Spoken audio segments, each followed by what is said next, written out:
El supereón precámbrico comprende cerca del 90% del total de la historia de la Tierra, pues abarca desde su formación hace aproximadamente 4.567 millones de años y hasta los 538 millones de años. Está compuesto por los eones Ático, Arcaico y Proterozoico, cuya duración se encuentra delimitada por la presencia de los distintos fenómenos geológicos y biológicos que se presentaron en la Tierra primitiva. El Ádico lleva su nombre en honor al inframundo griego o Hades, al que se describe como un lugar oscuro y tenebroso en el que reinan el caos y la confusión. Comprende desde los 4.567 y hasta los 4.000 millones de años, tiempo durante el cual se produce el proceso de solidificación y enfriamiento de la corteza terrestre. Se caracteriza por presentar una intensa actividad volcánica que da lugar a las primeras formaciones rocosas como los circones, así como por el continuo bombardeo de cuerpos celestes como los asteroides y los cometas, que generan la mayor parte de los cráteres conocidos y que presumiblemente había dado paso a la formación de la Luna como resultado de la colisión de un enorme cuerpo del tamaño de Marte. Estos objetos transportan una gran cantidad de agua congelada hacia la superficie, que al fundirse por el calor de la corteza, forma grandes torrentes que dan lugar a los primeros mares y océanos. De la evaporación de las partículas de agua, mezcladas con el dióxido de carbono emitido por los volcanes, se forma una atmósfera primitiva que comienza a expandirse por todo el planeta. Esto contribuye que al interior de los mares se lleve a cabo el proceso de quimiosíntesis, consistente en la creación de materia orgánica a partir de los elementos inorgánicos derivados de la actividad volcánica y de la química atmosférica. En base a ello se constituyen las biomoléculas autorreplicantes que dan forma a las células procariotas, llamadas así porque carecen de núcleo celular y porque su ADN se encuentra disperso en el citoplasma. Ellas se consolidan como el grupo de organismos más antiguo y abundante del planeta, pero del que se han encontrado escasas evidencias fósiles como resultado de lo diminuto de su tamaño y de lo blando de su composición. Para el eón arcaico, que abarca desde los 4.000 y hasta los 2.500 millones de años, y cuyo nombre significa origen o comienzo, se produce una transformación de la corteza terrestre motivada por el movimiento de las placas tectónicas que da lugar a la estructura interna del planeta, así como a los primeros microcontinentes. La intensa actividad volcánica incrementa considerablemente la temperatura y da lugar a la formación de las rocas ígneas o magmáticas y lanza hacia la atmósfera la mayor cantidad de gases de efecto invernadero de la historia, tales como el dióxido de carbono, el metano, el azufre y el nitrógeno. A partir de las células procariotas, aparecen cerca de los 3.700 millones de años los primeros organismos anaerobios,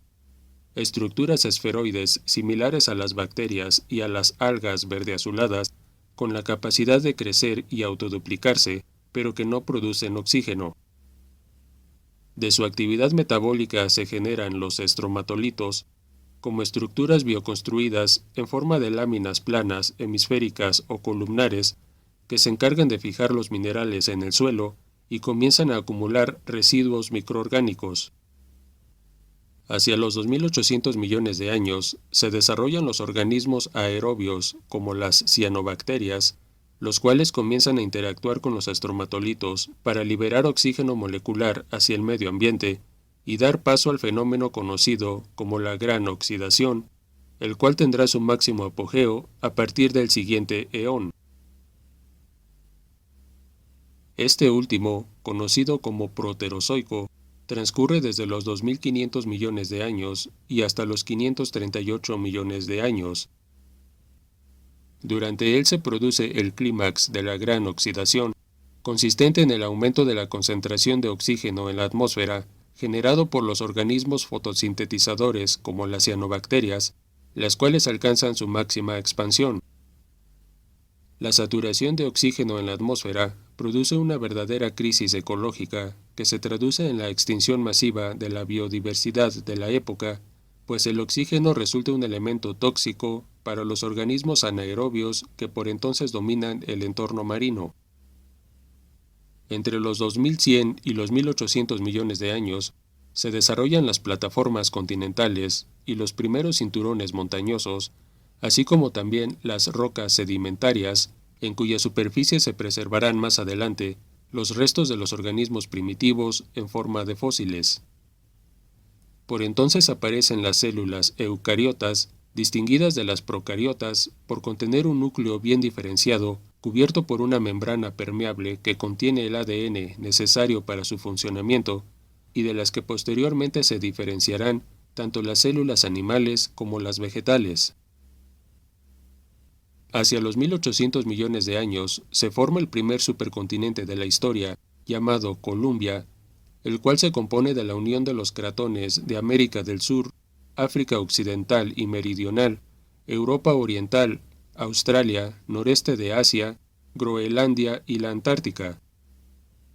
500 millones de años después comienza a fragmentarse, y para los 1100 millones de años se forma un nuevo supercontinente conocido como Rodinia,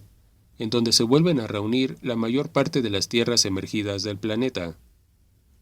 Estas se separan a su vez a partir de los 800 millones de años, y hacia los 600 millones de años se forma un tercer supercontinente denominado como Panotia,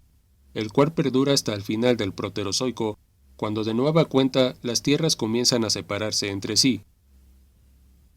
En medio de estos procesos se presenta la máxima difusión de los estromatolitos, los cuales forman grandes colonias de arrecifes que cubren las aguas poco profundas de los mares y producen cantidades masivas de oxígeno que se libera hacia la atmósfera. Al descomponerse este oxígeno, se comienza a producir el ozono, cuya acumulación genera una capa protectora que impide la penetración directa de los rayos ultravioleta y que posteriormente permitirá el desarrollo de la vida en la superficie.